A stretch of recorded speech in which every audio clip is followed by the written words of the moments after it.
My calculations may have failed me, but my companions did not. 'Twas your quick thinking that saw the villain laid low, with a tremendous flourish, no less.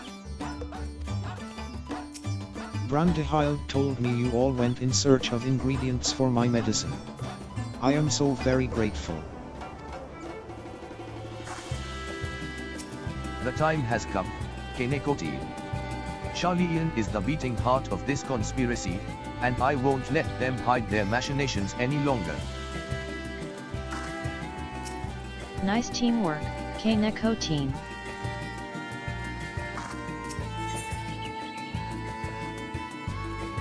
Sharlayan waits. We need only charter a suitable sea vessel. Of course, but does not the city lie many days' sail to the north? Is there no swifter means of reaching our destination? So this experimental aetherite will allow us to teleport thither even absent attunement? Splendid. Then we shall avail ourselves of the technological marvel forthwith.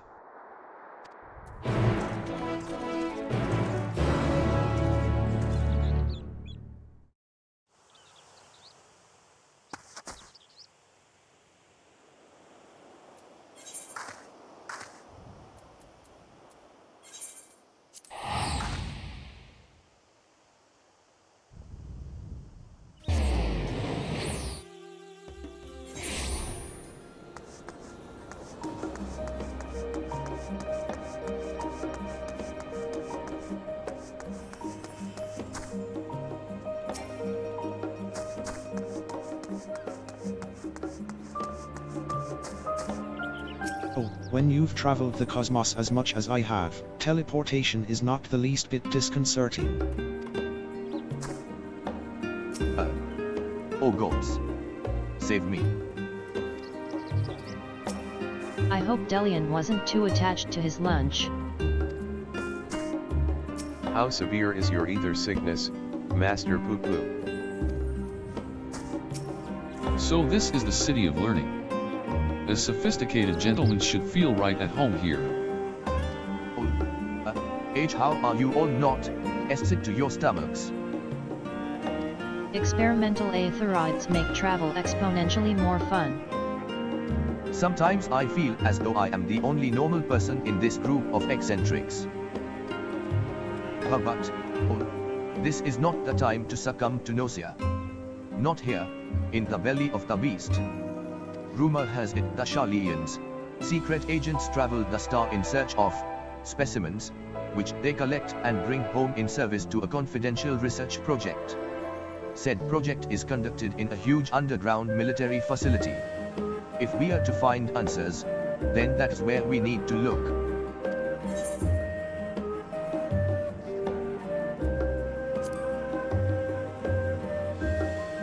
These Gleaner chaps sound like they might know a thing or two. I say we pay them a visit in their little underground base. We simply take a lift from the Hall of Artifice, yes. Then let us be on our way.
No thank you.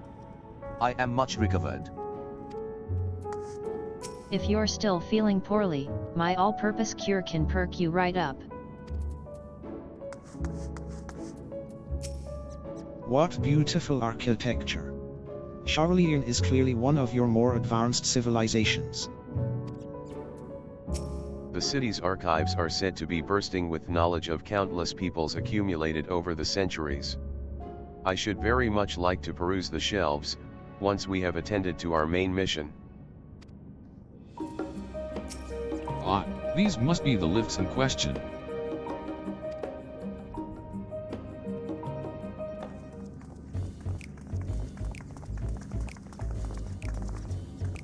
Do you wish to descend into Labyrinthos, madam? My apologies, but each of your companions must also secure the proper permissions before we can allow them entrance. If it is assurances you need, then surely a single glance is all you require to judge us trustworthy.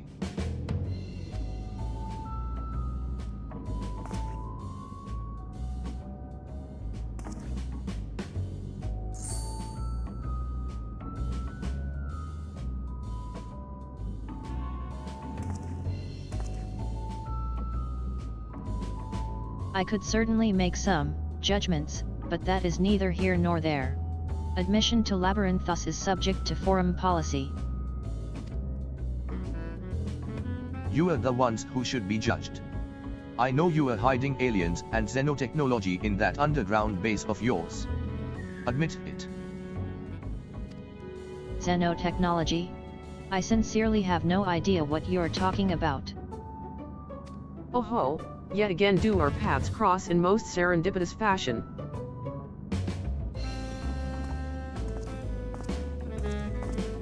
The father. What business brings you to Sharlayan? I am in search of a certain object, one crucial to the continued refinement of the Manderville weaponry. My investigations lead me to believe it is to be found here, in Labyrinthos. And as you also seem to have business down below. This is my son and his bosom companions. If I vouch for their character, will you kindly allow them to board the lift?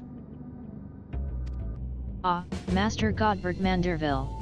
The forum sent word of your impending arrival. As a member of the syndicate, your ambassadorial status affords you an entourage of up to 5 members. Pray consider their permissions arranged.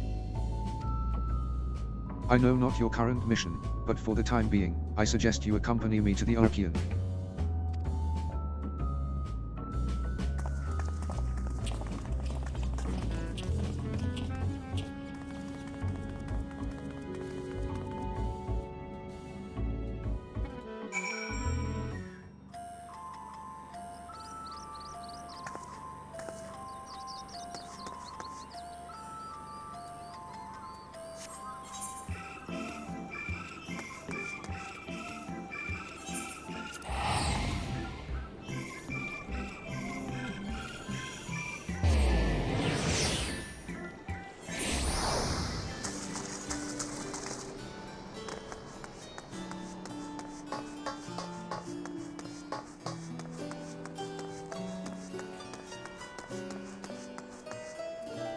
We're underground, but above ground at the same time. An underground archive with such an extravagant recreation of an outdoor habitat. What innocent purpose could it possibly serve? Oh, but of course. They are performing simulations to hone their strategy for aiding the aliens in their invasion of the world above.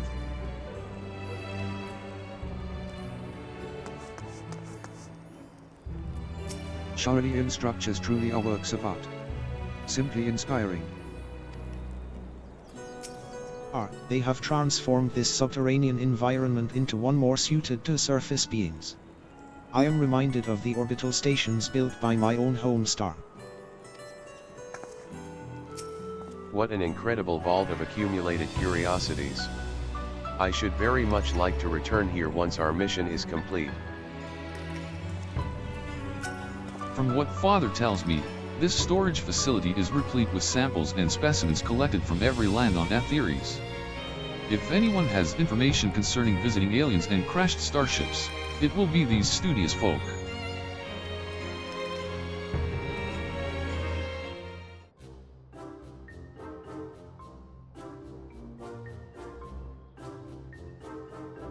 A shiny silver saucer. I'm sorry, but we have no record of any such object in our archives, either whole or in part. Or so you would have us believe. But the purpose of this complex, this military fortress, is plain. You cannot deny that you are conducting secret research on alien starships. We are not conducting secret research on alien starships. Yes, we did build a starfaring vessel in Thavnair, but it was neither for military purposes nor of extraterrestrial origin. Disguising your foul lies with the sprinkling of the truth, are we? Fine. I'll dig up the facts myself, and then everyone will hear what you are really up to.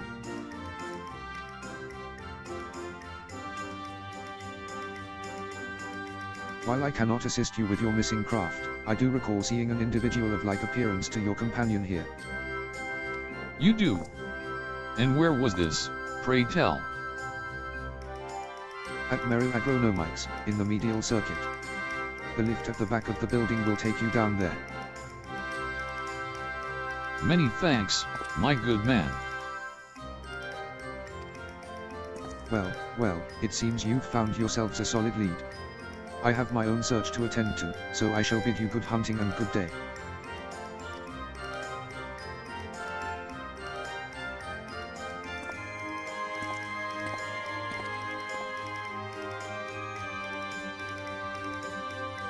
Another round of in-depth inquiries by the agent of inquiry, and friends, is in order. To Merrill Agronomics we go.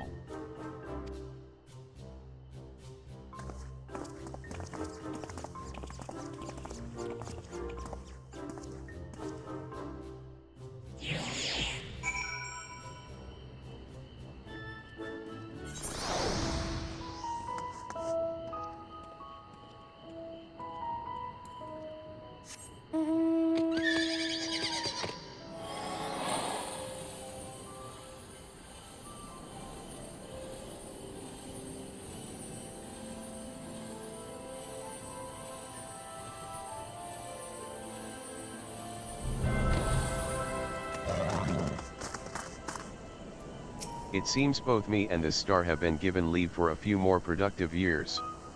I'll be pouring what remaining time I have into making that seedling which produces both popotos and tomatoes. I'll be hailed as a genius.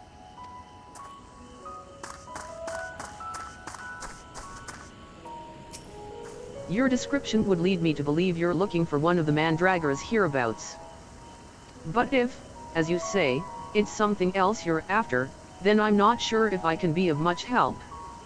I've only just started working here, so you may have more luck asking the older hands.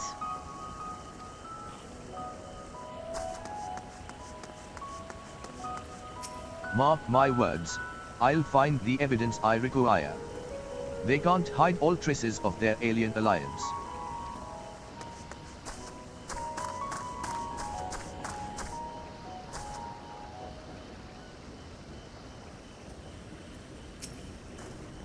You must be talking about one of those new Mandragora strains. We whipped up a batch of bright blue stray onions, but I'm afraid they started to rot almost immediately. Not a mandra, you say? Well, the only other bluish things I can think of around here are the grapes. Look how luscious this crop turned out.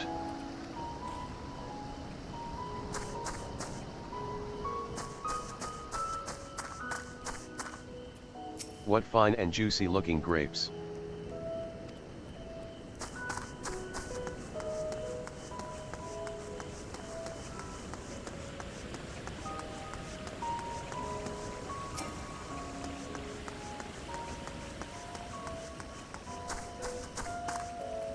Actually, now that you mention it. If I may, have you perchance come across an individual resembling this delightful blue ragamuffin here? Master Poo-Poo has found a new friend. Maybe they can help us find the old one. How could anyone ever mistake me for a mandragora? We look nothing alike.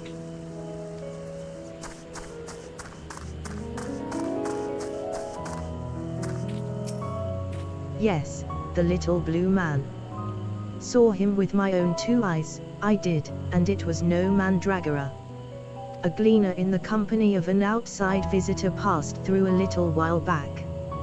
Nothing too unusual there, only this, our friend you described was scuttling along with them. I know not what purpose brought them to the farm, but whatever it was, they didn't tarry here long.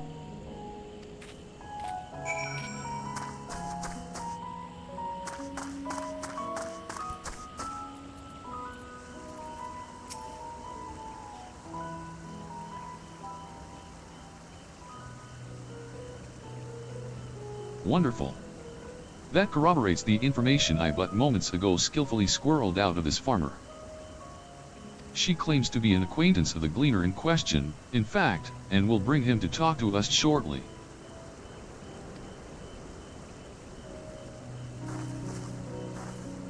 Let's round up the others. We should all be present to hear what revelations this professional collector has to share.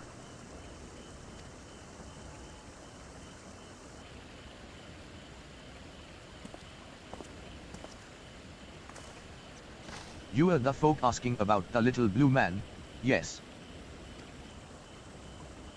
Oh, and you have brought someone who's practically identical. You must be the same species, surely. My friend was really here, then.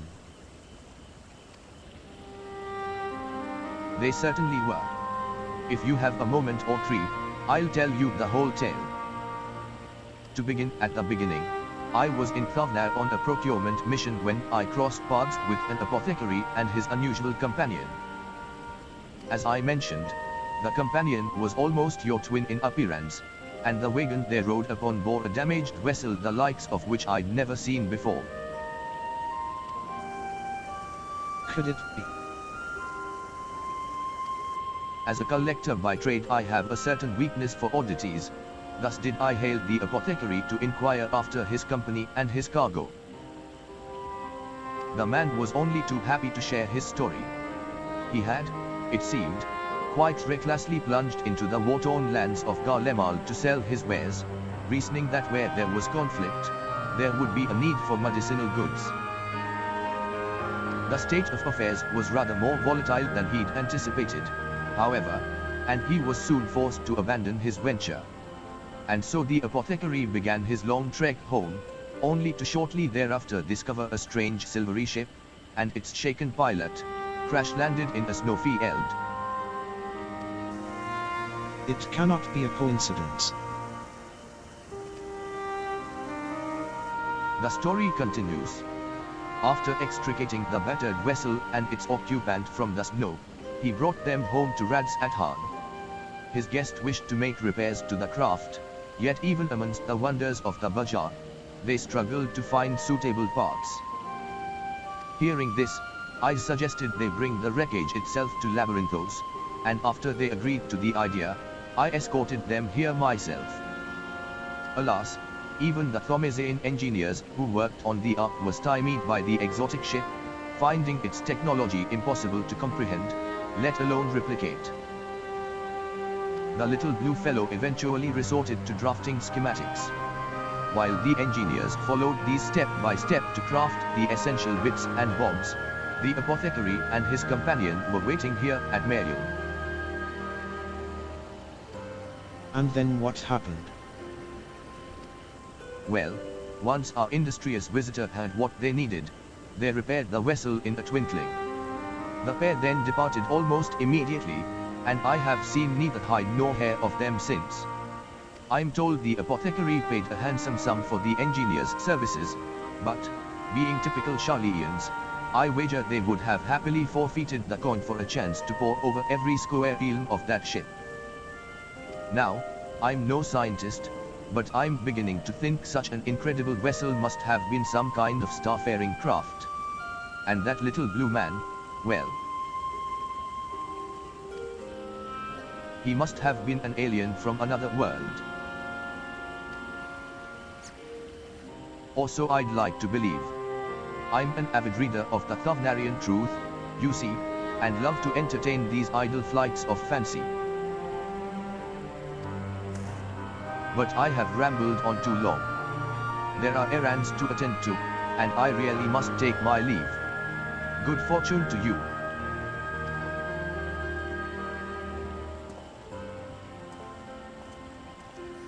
Can it be true? I have a readership in Sharlayan.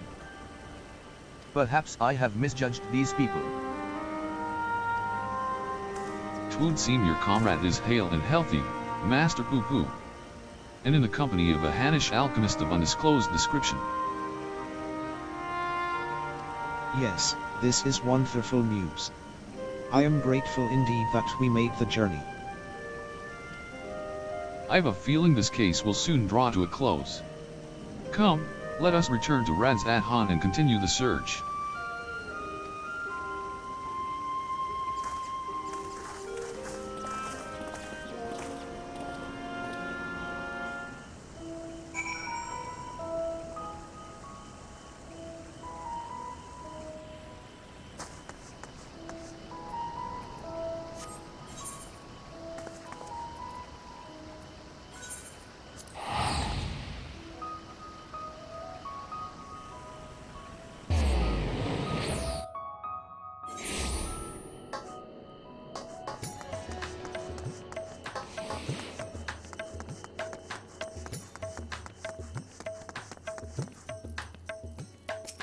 There and back again, in the blink of an eye.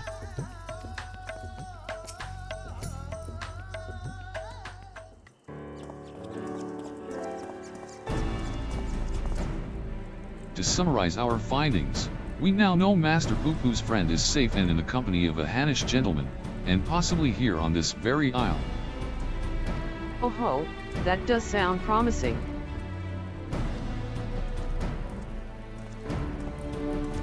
Father, you've returned to the city? I trust this means your own investigation was successful? That it was, although laying hands on the object of my desire has been a long and frustrating ordeal, to say the least. Much painstaking research revealed to me the existence of a hereditary Manderville relic, within which slumbers the secrets of weapon augmentation. Yet though I turned our ancestral home upside down, I failed to unearth the artifact in question. The reason for its absence became clear when I chanced upon the journal of one of our forefathers. He wrote of a visiting scholar's keen interest in the relic, and how he thus surrendered it into Sharlayan's safekeeping for study. The trail led me to Labyrinthos. As it turns out, the Sharlayans never did find time to conduct their analysis. The custodian and I found the curio tucked away in a dusty corner of the archive, still awaiting processing.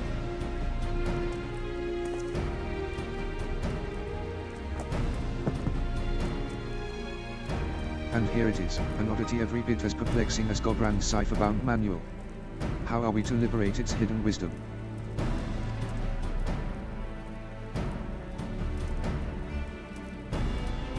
Oh, I can help you with that.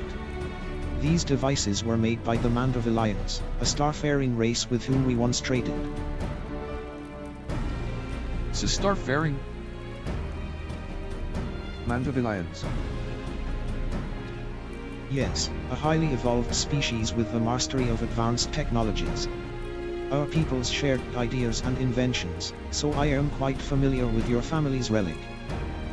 If you so wish, I can have the device project whatever images were stored upon it. A darkened room would afford us the clearest view, however. Then let us retire to our rooms in comma and dim the lanterns. We must behold these secrets in optimal conditions.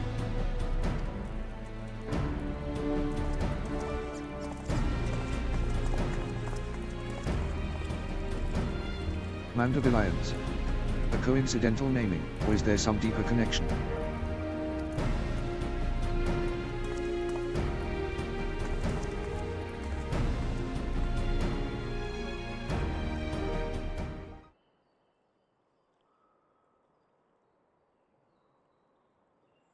Everyone comfortable. Let's see what the device has for us.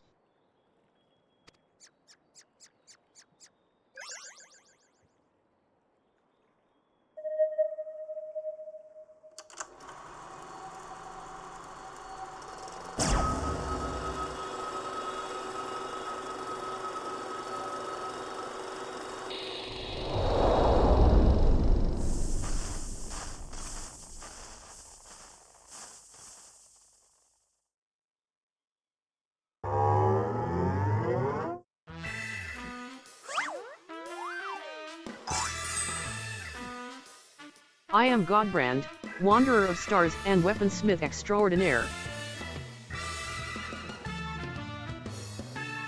First Lord of House Manderville. This is the Hildibrand? Our founding father? I record this message that my descendants may know the truth of their cosmic origins. The tale is long, but I bid you watch until the very end.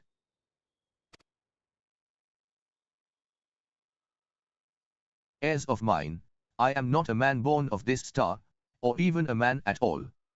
I am of the Mandervillians, a race which hails from the far side of the great expanse.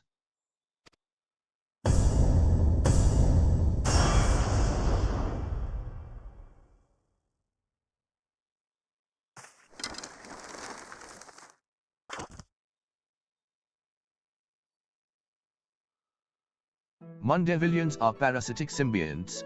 We can only survive by bonding with other life forms.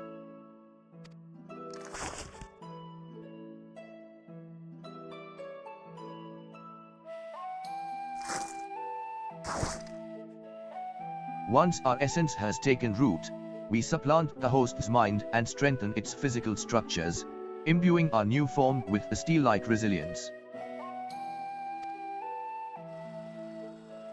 I knew there was something alien about that impossible imperviousness.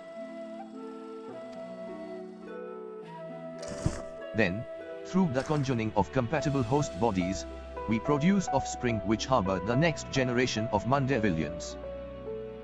This symbiotic variant eventually takes to the stars in search of potential new vessels, adapting and multiplying. So it was that our race proliferated and spread throughout the cosmos.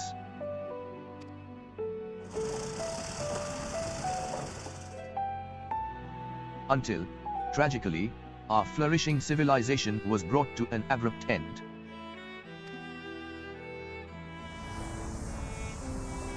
Every planet upon which we Mandervillians resided was visited by an inexplicable calamity.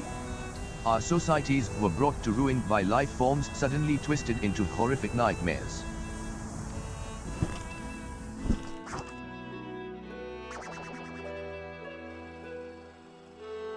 That sounds rather familiar. So even stars far removed in time and space were ravaged by the final days.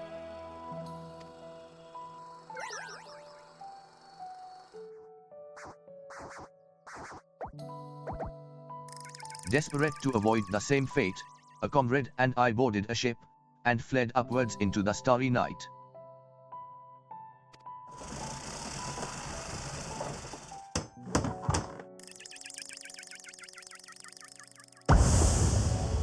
We flew and flew until we found a planet, your planet, untouched by the phenomenon, but the rigors of the journey had so damaged our craft that we were forced to make an uncontrolled descent.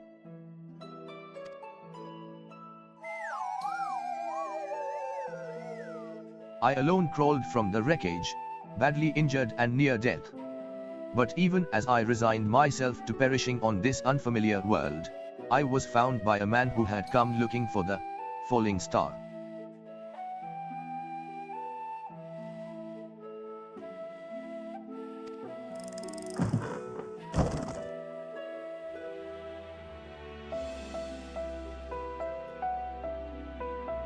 As a rule, Mandervillians do not take intelligent life forms for hosts. After hearing my story, however, this sympathetic gentleman offered to become my vessel of his own accord. He was himself afflicted by an incurable malady, and with little time left to live, seemed content to know that his ailing body could provide safe haven for another.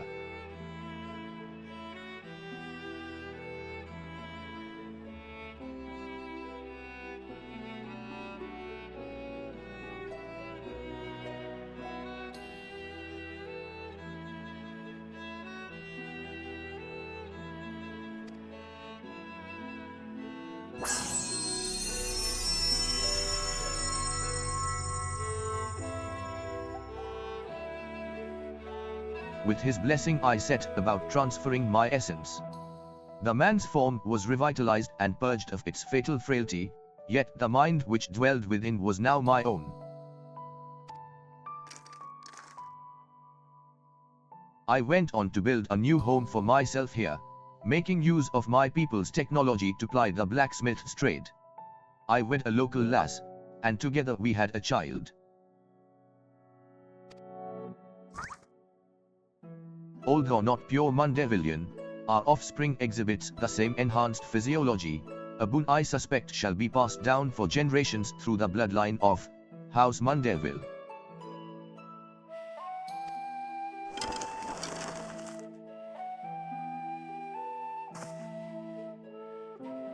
My dear descendants, the folk of this star are most fragile.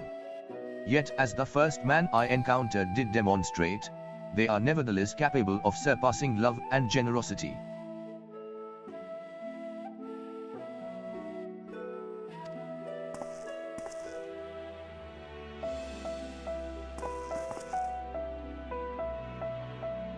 As the last of the Mandervillians, I have but one request to make of you.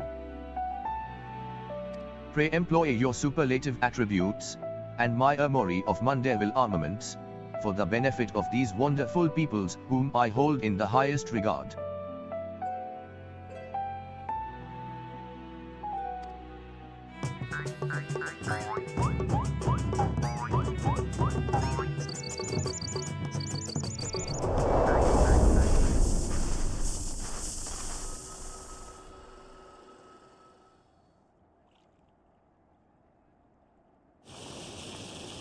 What an astounding development.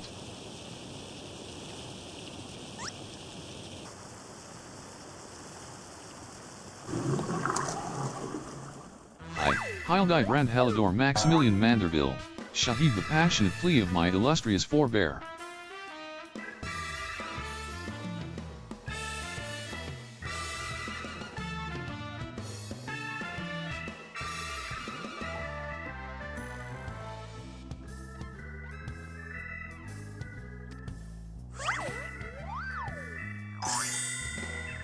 No case is too big nor too small should it be in service to my fellow man.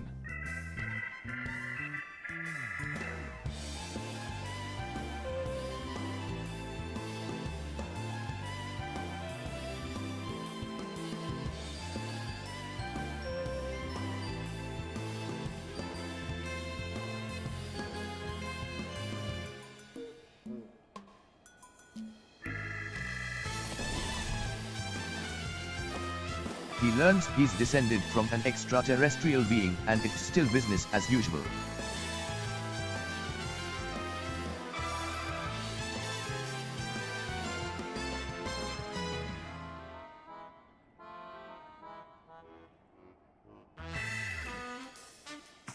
But, wait a minute. Then why is Lady Hulyan so monstrously strong? Is she a descendant of aliens, too?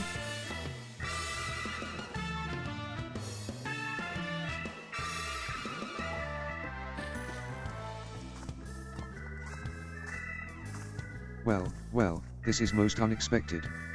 Never did it cross my mind that our esteemed ancestor might hail from beyond the heavens.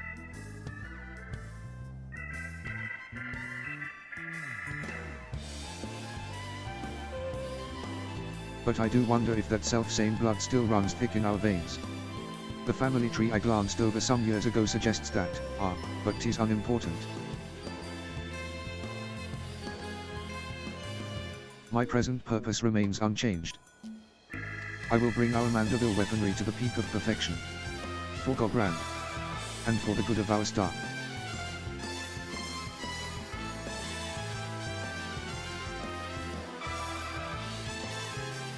Before I forget, I have a gift for you, Kaneko time. Pray await me at the Aetherite Plaza and I shall bring it to you forthwith.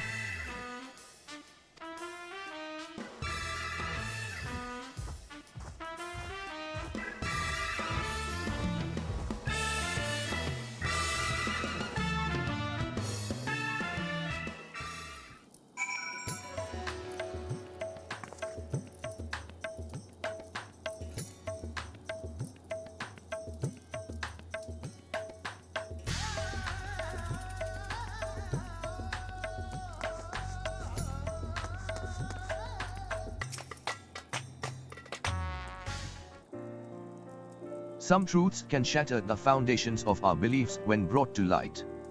But I have to say, this wasn't one of them.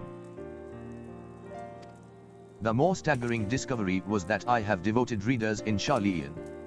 Those who peruse my publication are allies against the ever-expanding webs of lies and deception, without exception.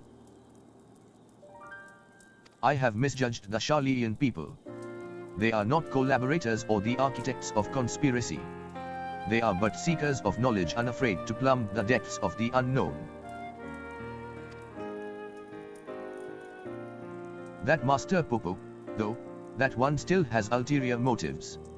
I'd bet my life on it. Stand ready, for we shall have need of your strength when he shows his true colors. I hope you've not been waiting long. This is the gift I mentioned. Master Pew Pew's earnest quest inspired me to indulge in a spot of clockwork craftsmanship between weaponsmithing sessions. I thought it only fitting that you be the one to care for this diminutive simulacrum. Consider it a memento of your adventures together.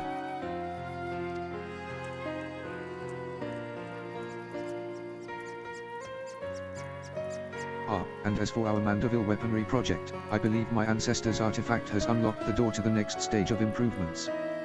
Should you find time to offer your assistance, announce yourself to Master Geralt and I shall endeavor to join you with utmost celerity. Until then, my dear Kaneko time.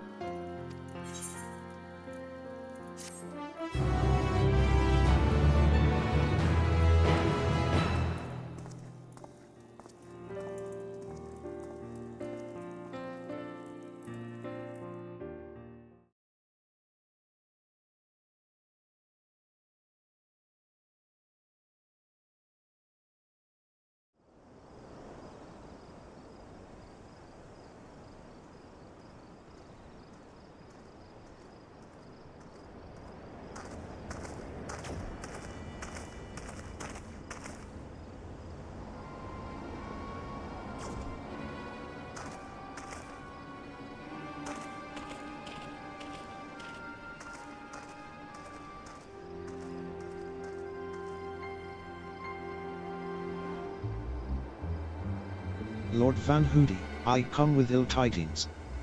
Professor Lugay set an ambush for his nemesis, but was once more defeated. His current whereabouts are unclear.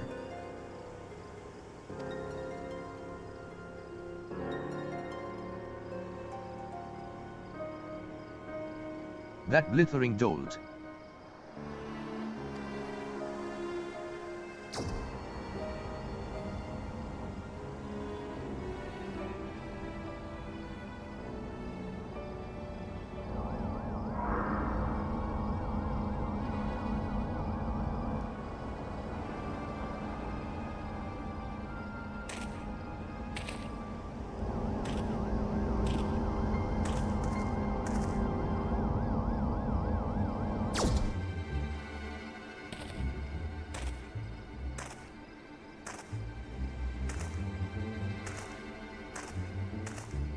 No matter. Preparations are well underway. The manifestation will proceed as planned.